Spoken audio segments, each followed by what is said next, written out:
কলিযুগ পাবন অবতার সর্বাবতারে আমার গৌর সুন্দর অনিতাই সুন্দরের শ্রীচরণে সশ্রদ্ধ অনন্ত কোটি প্রণাম নিবেদন করি।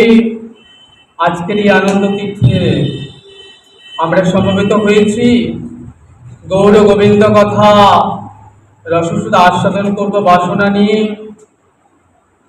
করুণার করুণালয় প্রভু শ্রী গৌর সুন্দর শ্রী নিতাই সুন্দরের একান্ত করুণা ভাজন আচার্য বরেণ্য গৌরীয় বৈষ্ণব কুলতিলক কবিরাজ কৃষ্ণদাস গোস্বামী চরণ আজ থেকে কয়েক শতাব্দী পূর্বে মধুময় শ্রীধাম বৃন্দাবনে পরম প্রেমময় ভূমি, বৃন্দাবন মুকুট ভূমি, মহাভাবময় ভূমি, শ্রী রাধা কুণ্ড তটে বসে বৃন্দাবনের নিষ্কৃঞ্চান বৈষ্ণবগণের আদেশে অনুরোধে রচনা করেছিলেন চৈতন্য লীলামা এক অনুপম গ্রন্থ শ্রী শ্রী চৈতন্য চরিতামৃতম।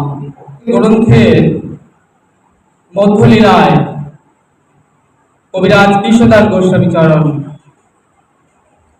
নিতাই গৌর দুটি ভাইয়ের যুগপৎ চরণ বন্দনা করলেন,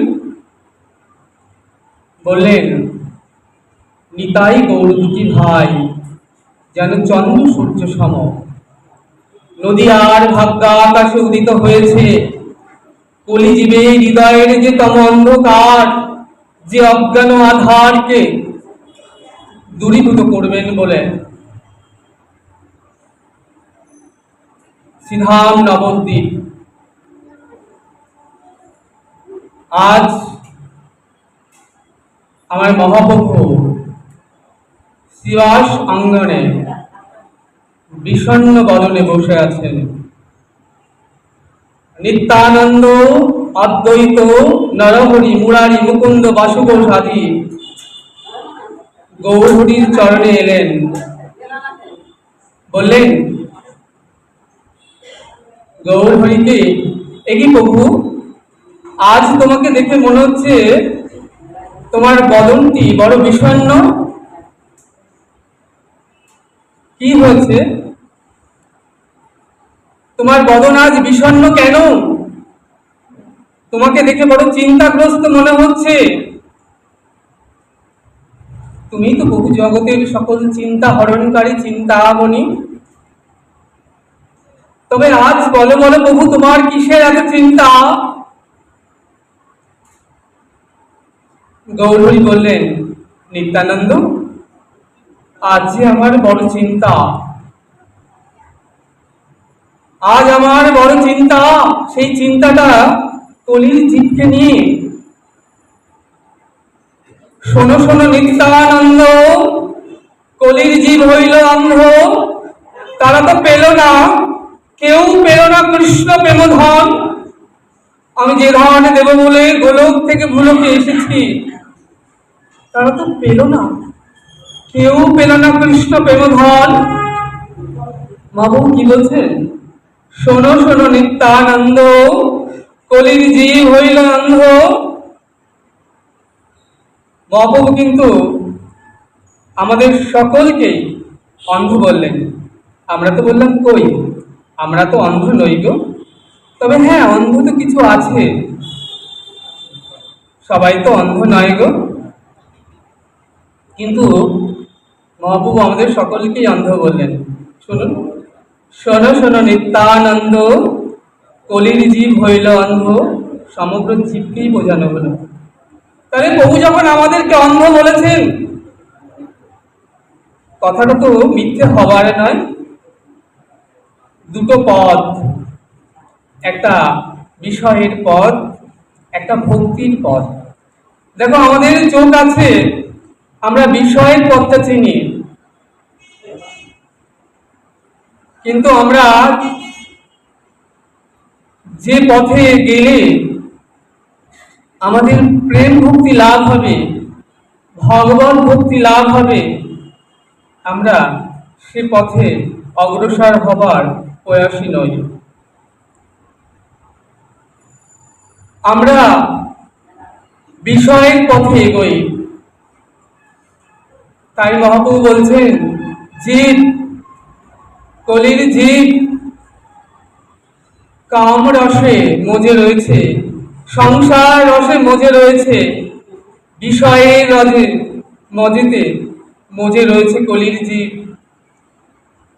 তাহলে এহেন কলির জীবকে কি উপায়ে তারা প্রেম ভক্তি লাভ করবে? তারা তো সত্য যুগের মতো যোগ সাধন করতে পারবে না, আবার ত্রেতা যুগের মধ্যে যাগ যজ্ঞাদিও করতে পারবে না। দাপরে না পরিচর্যা সেবায়া, দাপর যুগের মতো পরিচর্যা অর্থাৎ সেবাও করতে পারবে না। তাহলে কলির যুগে উপায় কি হবে? না বললেন, কালেও হরিনাম সংকীর্তন নাম। কলিযুগের একমাত্র উপায় হলো হরিনাম সংকীর্তন। কালেও নাস্তব নাস্তব নাস্তব গতিরন্যথা, তিনবার বললেন। এছাড়া কলিজীবের আর কোনো গতি নাই, নাই, নাই। তাহলে কলির জীব এত চঞ্চল কেন? একদিন ভগবান চিন্তা করছেন যে কলির জীব এত চঞ্চল কেন?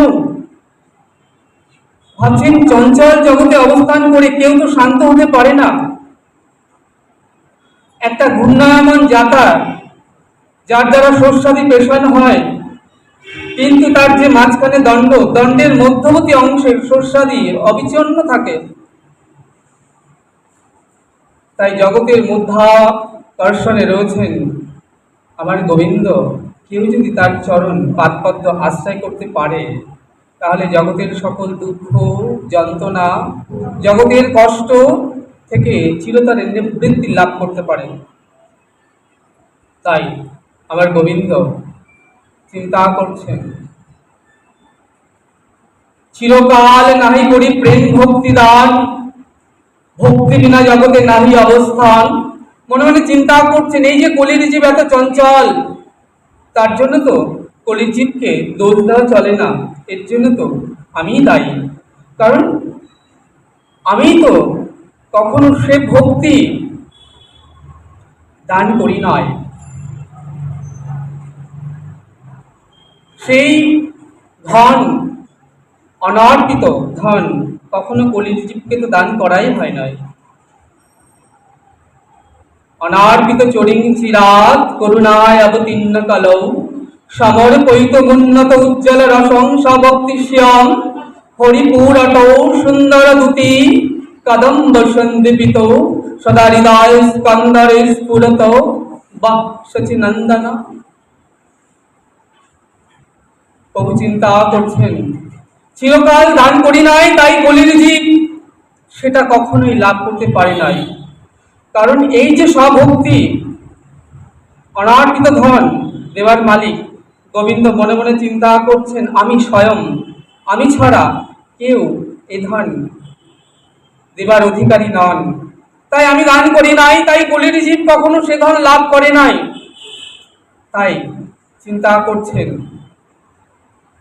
এবার কলির জীবকে তিনি সেই অনার্পিত ধন দান করবেন। এর আগে যত যতবার তিনি এসেছেন জগতে, কি দিয়েছেন? ধর্ম, অর্থ, কাম, মোক্ষ। বললেন না, এই চতুর্বিধ হবে না, চাই পঞ্চম পুরুষার্থ প্রেম। যতক্ষণ না জীব প্রেম লাভ করতে পারবে ততক্ষণ জীব কখনোই শান্ত হবে না। রাম আদি অবতারে ক্রোধে নানা অস্ত্র ধরি কত অসুরে করেছি সংহার, এবে না ধরিব অস্ত্র প্রাণে না মারিব কাহারে, কৃষ্ণ প্রেম ভক্তি দিয়া চিত্ত শুদ্ধি করিব সবার। দেখো মা, অস্ত্রের দ্বারা কাউকে আঘাত করা যেতে পারে, কিন্তু তার চিত্তকে কখনো শুদ্ধি করা যায় না। চিত্ত শুদ্ধি করবার একমাত্র উপায় হলো প্রেম ভক্তি। প্রেম ভক্তি যদি তাকে একবার দান করা যায়, তিনি সে ভক্তি দান লাভ করতে পারেন, তাহলেই কিন্তু সব হয়ে গেল, আর কোনো চিন্তা নাই।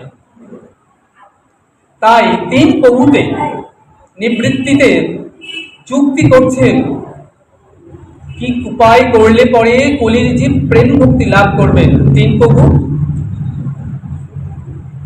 চৈতন্য মহাপ্রভু, আমার নিত্যানন্দ প্রভু, আর অদ্বৈত আচার্য প্রভু। তিন প্রভুতে বসে নিবৃত্তে চিন্তা করছেন যে